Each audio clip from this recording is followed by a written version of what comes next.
Representative, first and foremost, thank you for the time. Appreciate you doing this. Just for starters, if you wouldn't mind giving me your name, your age, and the position that you're running for. I am Crystal Quade, 38 years old, and I'm running to be Missouri's governor. What is your what's your both your political background and your background before you got involved in politics?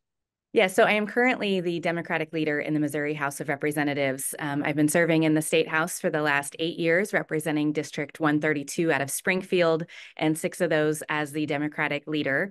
Prior to that, I was a nonprofit social worker in Springfield, Missouri for several years, and I have also spent some time working for the United States Senate and on the Obama campaign team. Fantastic. What made you want to run for this job? Yeah, so serving in Jefferson City the last 8 years have been pretty frustrating, to be honest with you. What we've seen each year that I've been there is it has grown more divisive, and we are seeing from the leaders in charge just more trying to run against each other in these primary elections and campaign fodder instead of actual investment and work in Missouri's citizens and into our state.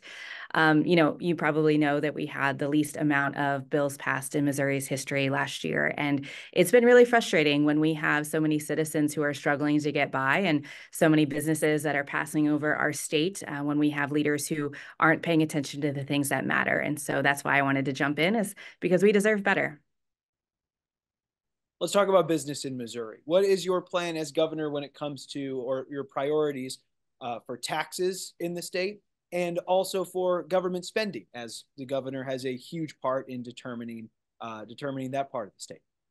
Absolutely. So, year after year in Jefferson City, what we have seen are tax cuts for the wealthiest in our corporations in our state. Again, meanwhile, when our small businesses and families are really struggling. And so I would love to see a conversation around taxes in our state that are more fair, that are looking at ways that everyday Missourians could be saving, whether it's grocery taxes or getting rid of taxes on things like feminine hygiene products or diapers, day-to-day things that impact the lives of our citizens. And so that's really where I would like to see those conversations starting in the tax structure. In terms of the budget of our state, I say often that we really should be looking at the budget as a moral document. And by that, I mean is, investing in things that really are impacting the day-to-day lives of our citizens and doing that in a moral and just way. Folks probably have seen all of the headlines, whether it is the fact that we have some of the lowest paid teachers in the country, the fact that we've lost 18 rural hospitals in the last decade, or that folks are on wait times of upwards of 4 hours when they're trying to get through to Medicaid, waits at the DMV that are astronomical and not actual that don't make sense to folks' day-to-day lives. These are all things that as a state we should be focusing on. And instead of, again, making sure that the priorities are doing the basic services that we have promised to our citizens, we've seen these leaders in Jefferson City just try to, out extreme each other to get headlines for flamethrowers on whatever national television show they're trying to get on. And I really want to be a governor that is focused on making real investments that impact our folks' day-to-day lives. Could you elaborate when you say you'd like to see the conversations around some of these things? And when we're talking about taxes, conversations you said you'd like to see around making it more fair. What does that look like as far as whether it's policy or the work and the powers that you have as governor? How do those conversations, how do you get those going, or what does that look like to you? Yeah, of course. What folks probably get really tired of is seeing candidates say, "I'm going to do all of these things," when the reality is we actually have to work with the legislature to get this done. I am the longest serving leader for either party in Missouri since term limits have been enacted.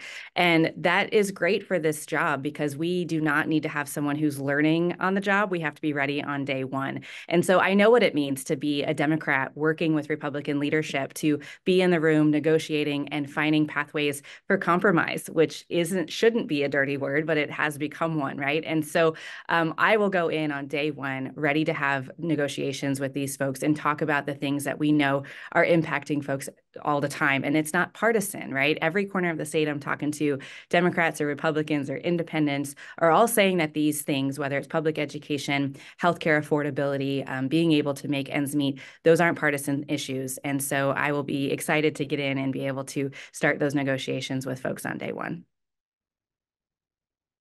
some of your colleagues, particularly on the Republican side of this ticket of this race, have made China a major issue in their campaigns. I am curious, though, on your take on this too. What do you think is the appropriate relationship between the state of Missouri and Chinese-owned companies? Yeah, so folks probably know that almost on every commercial we're talking right now about foreign-owned agriculture land. The reality is, just a few years before I got to Jefferson City, Republicans voted to allow foreign entities to purchase farmland. Governor Jay Nixon tried to veto that, and then the Republicans said, no, we want to allow this to happen. And so for the past decade plus, we have seen the ownership and purchasing of our agriculture land increase. We don't know exactly the percentage of it, but we do know 20% or more of our farmland is owned by foreign entities. And that is of concern for citizens. And I've heard it from folks all across the state. And quite honestly, when we went through COVID and we had empty grocery shelves, when folks would go into the grocery store and pass the cornfields or pass the places where our farmers were raising cattle and then not have access to the food was a scary thing, right? And so we've been hearing this conversation really shift. And now I'm grateful that Republicans are starting to talk about why this is problematic, not just for our food safety, but for national security as well. And so I have actually filed the bill the past few years in the legislature to stop the foreign purchasing of farmland. I think unwinding that is a difficult thing, and we need to be open and honest with folks about what that looks like. But what we can do is stop the continuation of that buying up and be able to protect our family farms and ensure that the folks who are growing our food right here have control over that food and where it's going. You think part of that, do you have any particular thoughts as far as current divestiture of that? I mean, you mentioned that you'd like to see the sales stop for operations that are already in the state. Maybe they've been going for years, a decade now. Yeah.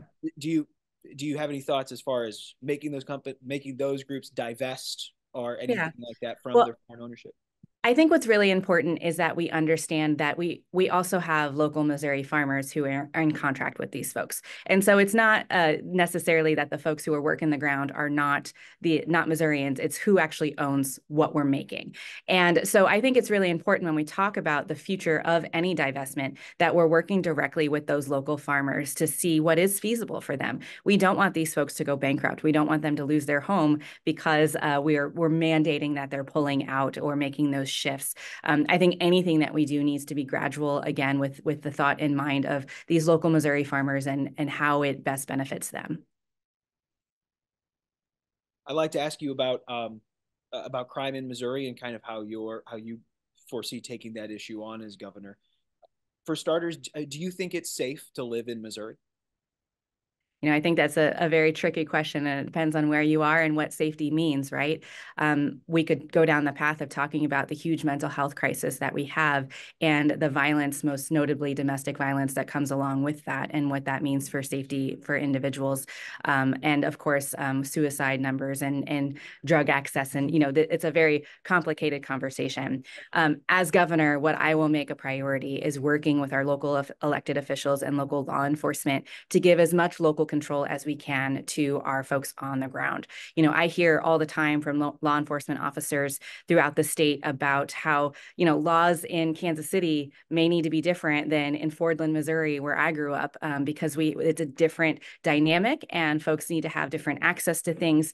And we as a state have been trying for too long, in my opinion, to do this one size fits all when we're having conversations around our laws. And I think that local control around the conversation of crime is deeply important to solving this and to move forward with some solutions.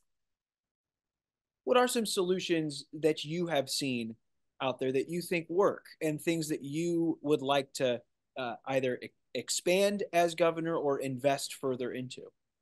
Yeah, so first and foremost, I would say the shortage that we have for law enforcement officials is a real thing. I mean, we talk about St. Louis City. Right now, they are 300 officers short. The Missouri Highway Patrol is short, and they are not fully staffed. We need to be making sure that we're fully staffing our law enforcement professionals and then providing them the tools that they need to be successful. Some of those things that I hear about all the time are, again, local control around some of our laws. I hear constantly from our law enforcement officers down in Springfield Springfield and of course in some other places about juveniles having access to guns, and the fact that they can, if they take these guns away from juveniles, and they have to turn around and hand them right back, and this cycle that is continuously becoming a problem. And some other things that I think we need to be talking about from a state lens beyond supporting law enforcement to be able to do their jobs and be successful is what other services can we be looking at, whether that's after school programming, partnerships with our nonprofits that we know are doing some great work in the communities, and what can we do as a state to support that, but also partnering with our small businesses and our folks on the ground, because when we talk about crime, we're not just talking about safety, we're talking about the economic impact that that can have as well. And I think that those folks need to be at the table when we're looking towards solutions too. Let's talk about education for a second in the state. What's the current state of affairs that you see of public education in Missouri? Yeah, so folks probably know that we have some of the lowest paid teachers in the country, that we rank very low in, if not 49th, I believe right now, in education funding as a whole. I'm really proud to be the only candidate in this race who's endorsed by our educators across the state, tens of thousands of them. And that's because they know that I have been fighting alongside them for a very long time in our legislature to make sure that we are doing everything we can to support them. When it comes to what we do to solve some of this problem, of course, funding is a big part of this conversation, but it's not just about money. I think that we need to be having conversations about how we're supporting our schools and where public tax dollars are going. Folks may know that this past year in Missouri, there was an expansion of allowing public taxpayer dollars to go to private and religious institutions. That is not a thing I'm supportive of. And again, we need to be digging into how can we be recruiting our teachers and staff to work in these schools, and what can we be doing to support them further. Where I grew up in Fordland, Missouri, at the time, I didn't go to those schools. I went to Rogersville School District, but where I lived, the public school was pretty much the only thing there beyond a gas station and the bank and the post office, right? And so it not only is the largest employer for a lot of our small communities, it's the community hub, whether it was chili dinners or bake-offs for things. Folks utilize our schools for so much, and we as a state need to be making them a priority across the board. Why are you not a supporter of that? The sort of expansion of I guess charter schools is what we often say, but Yeah, or yeah, vouchers, expanding or that as yeah, part I of mean, private school, those religious of tuition. course. Why are you not a You know, supporter? Yeah. So again, I think public tax dollars should go to public institutions. And I say that because not only can we hold them accountable in a way that we can't with public or with private institutions, we also know that oftentimes in our communities, there is no other option. So many of our schools, again, the public school is the only thing there. And if you wanted to go to a private school, you'd have to drive over an hour and a half to get there. So when I talk about this from a government lens, we need to be making sure that every kiddo has the ability to get a good, well-funded education that prepares them for the future, regardless of where they live. And when we talk about these expansion things that we've seen the Republicans do, what that's doing is taking public money away from these small schools where there is no other option. And that's just not something I can support. Under a Quade administration, how do you ensure that student achievement is moving in the right direction? You said, funding's a big part of it, but maybe not the whole thing when it comes to your plan on education. How do you make sure that student achievement's going the right way in the state? Yeah, I think it really comes down to how we are assessing that. There's been some conversation bipartisanly in Missouri about moving our accreditation standards outside of the current structure that we have now, again, so that we can hold all of our schools accountable and make sure that we're scoring our kiddos effectively. I've had conversations with some of our educators about the way that we are scoring and testing our kids. I'm a mom myself. I've got kids in public school, and when we talk about MAP testing, it is this big doom and gloom that everyone is really frustrated by, whether it's the kids, the parents, or our teachers. I want to be making sure that our kids are successful on an individual basis. When a kiddo comes in to fourth grade and where their reading level is, we need to be testing that kid in what their growth is, not comparing that to kiddos who are so much further ahead from them. Of course, that data is important, but what I want to know is, are our schools taking our kids and progressing them and making sure that they are hitting the thresholds that they need to on an individual level. And again, that goes back to this local control conversation. Too often we are seeing out of our government trying to do this one size fits all for everyone. And that is not how education works. And so I really want to work hand in hand with our educators and our parents and make sure that we are making sure that those kiddos are successful on their own accord and that they're hitting the thresholds that are necessary for them. Well, another topic that your Republican colleagues in this race have made a big part of this is immigration. It's certainly been a big part of a lot of politics around the country, especially lately. Mhm. I am curious, what role do you see, or what connection do you see, if any, between the state of Missouri and the immigration that's happening, particularly at the southern border of the United States and Mexico? Yeah, so immigration is something that we're hearing about everywhere. And so I want to say that we understand that this is top of mind for a lot of folks and people are really concerned about it. You know, the federal government has had a bipartisan immigration bill that would solve a lot of these problems that folks are talking about that's been sitting there and hasn't moved and hasn't been voted on. And so the role of governor for me is really partnering with our federal delegation and making sure that we're pushing those types of things forward. You know, again, I mentioned this previously, and I think that this might be part of your next follow-up question, but the Missouri Highway Patrol is vastly understaffed and underfunded right now. And so when we talk about keeping Missouri safe, I'm hesitant to have conversations about sending folks in other places when we are struggling with safety right here in Missouri. And so for the role of governor, what we should be doing is partnering with our federal delegation, finding out what they need, and then working with them to be able to push this federal conversation forward. I will say the arguments, or at least the things that you do hear from Republicans on this, is the line, what every state is a border state. I think we've all probably heard that a lot lately. I am curious, to what degree, or to what level, you might agree or disagree with that statement, with a lot of people sort of putting the blame on things like drugs and crime that are experiencing in Missouri on immigration that's happening at the southern border. You What do know, you make of that argument?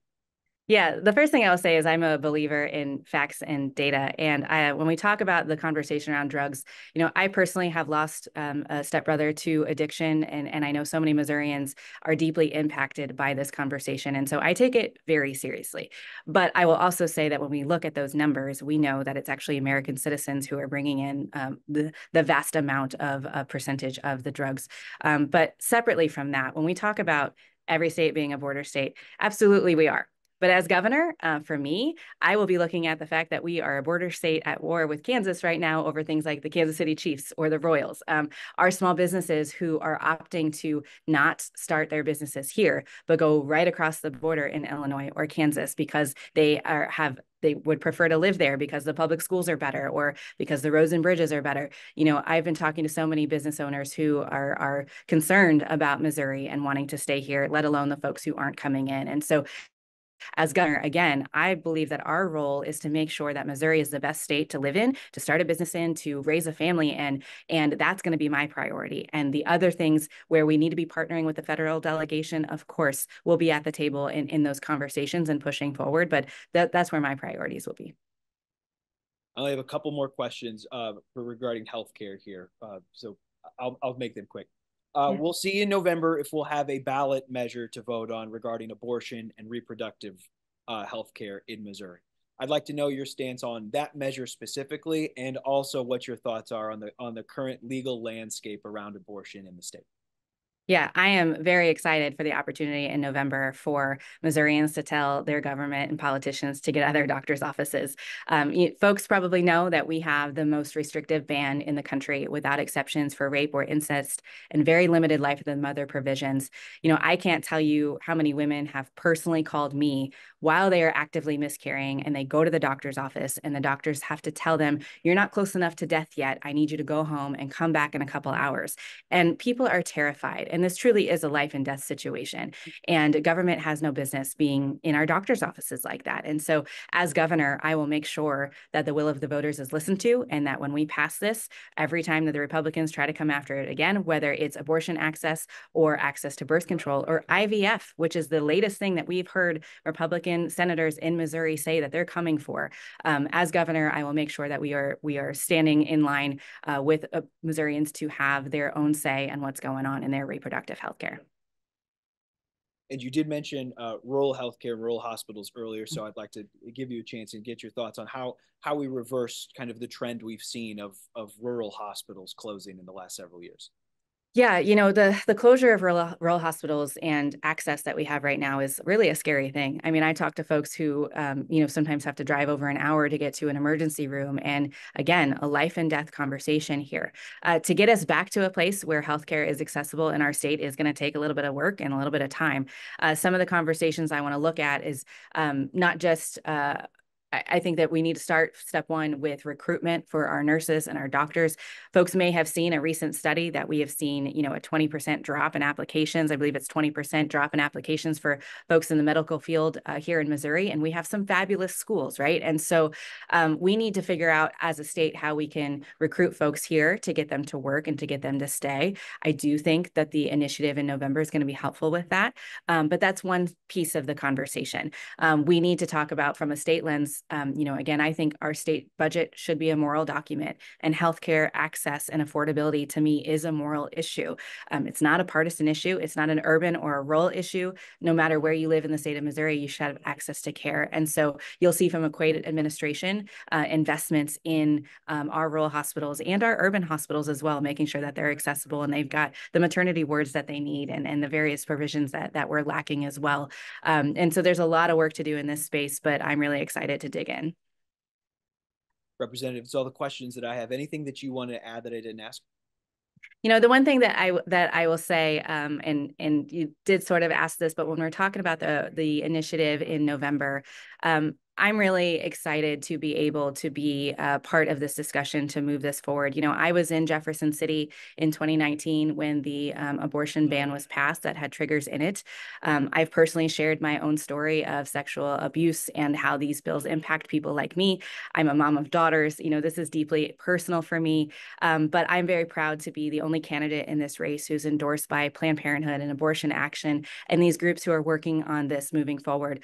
We had 380,000 Missourians sign that petition in less than 3 months, which is just astronomical. And we know that regardless of party, folks are tired of politicians being in their doctor's offices. And so I'm really excited to get to be on the ticket with this conversation and be able to push it forward.